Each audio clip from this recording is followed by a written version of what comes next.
This presentation has been all about prospecting and how to be aware of both new opportunities for your organization and making sure that you're current with grant opportunities maybe you've leveraged in the past and making sure that your organization is still a good match for that funder and the funding opportunity. So we're going to be discussing kind of weighing different methods. We've talked about reverse funding searches versus using some of these aggregators that have paid or freemium subscription models, and thinking about when to use either of those tools, how to use them together. A little bit of a discussion on the different aggregators and which might be the best fit for your organization.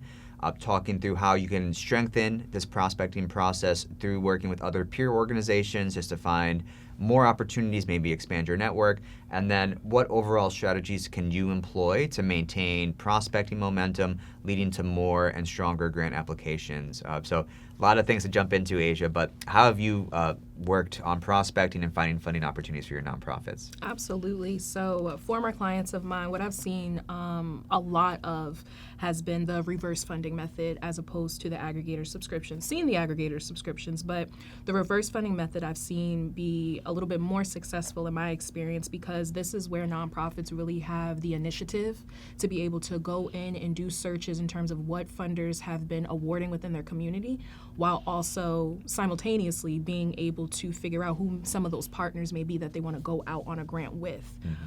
Because a lot of these communities that I've worked within, oftentimes they don't have that many opportunities to go in on a grant application together, because there sometimes is a competitive nature within the organizations. However, what I'm starting to see a lot more of is people being more receptive to going in on grant applications together, because they also want to have a little bit more funding to spread the wealth around different organizations. So whether that is reverse tracking some of these news articles that come out, along with anything that are on city websites as well, because I've also seen this be very successful at the local level as well.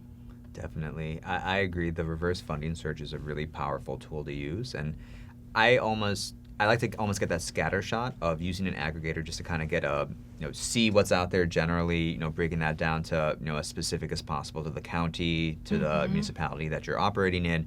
And then, once I have that base list, I'll start to do some reverse funding searches, like seeing what, peer organizations, who funds them, maybe similar organizations that are close or, within the same region generally as the organization I'm at, just to think about, who is funding them. And I think what's really key about that is that you get a little bit more of that context of, funders will say they want to fund X, Y, and Z, but when you look at the behind the scenes, you see what the actual breakdown is. So maybe, if they're funding like housing, food security, and education programs, maybe they put 70% of that into food security. That's good information for you to know as you get in. And then additionally, if you're looking at who's giving what and how much to folks that could be a great way to have someone within your network open the door to a funder that you're not familiar with, get a little bit of that, inside baseball in terms of like the politics, the best way to approach them, what really is a good match for that funder, and just, come prepared for that first interaction when you reach out to them. Absolutely. You bring up a great point with the aggregators as well, and kind of understanding the inside politics of it all or behind the scenes,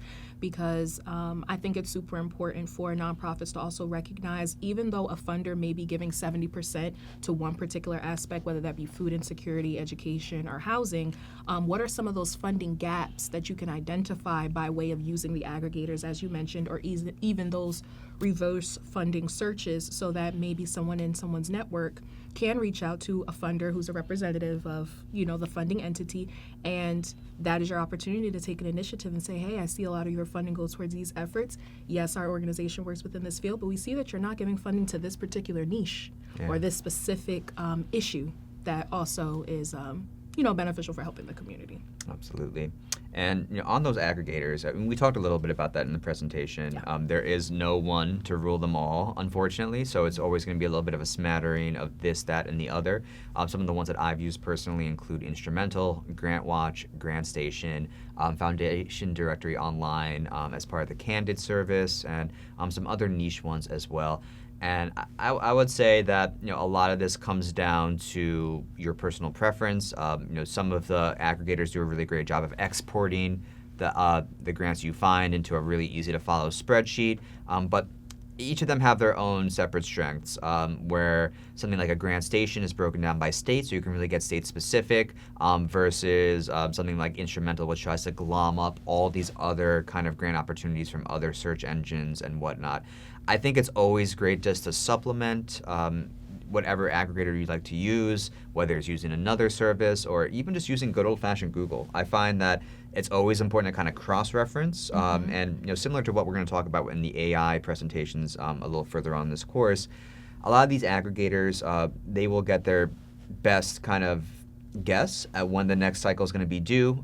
Sometimes it'll look at last year's application window and just use that as a placeholder. So you always want to refer to the actual website from the funder and just kind of dive in a little bit more. And additionally, like we've said in previous modules, funder priorities change, and they can change rather quickly. So you always want to make sure that you have this base list, you've looked at who has funded what within your network, and just making sure that funder is still interested in that kind of work. Absolutely. And also having a balance with your budget as well, because some of these aggregators that we've talked about throughout this module, some of them are paid, right? So, of course, making sure best practice that it's implemented within your budget, but also clients of mine that I've seen in my experience is they've also been able to have a time clock as to how often they're using aggregators so they can save some of those expenses and allocate those funds elsewhere within the organization.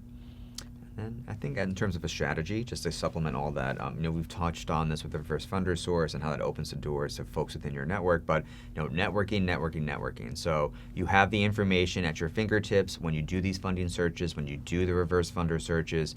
It's really on you to leverage your network, whether it's current funders, staff, board members, peer organizations. That's how you can take the information and capitalize it and create relationships that even if a 5-minute conversation with a funder increases the likelihood of you getting funded by 10, 15%, I think that's a great return on investment. And like we've talked about in previous presentations, when you ask for money, you get for advice. When you ask for advice, you get money. It's a great way just to expand that network and really see what might be a great match for you and your organization.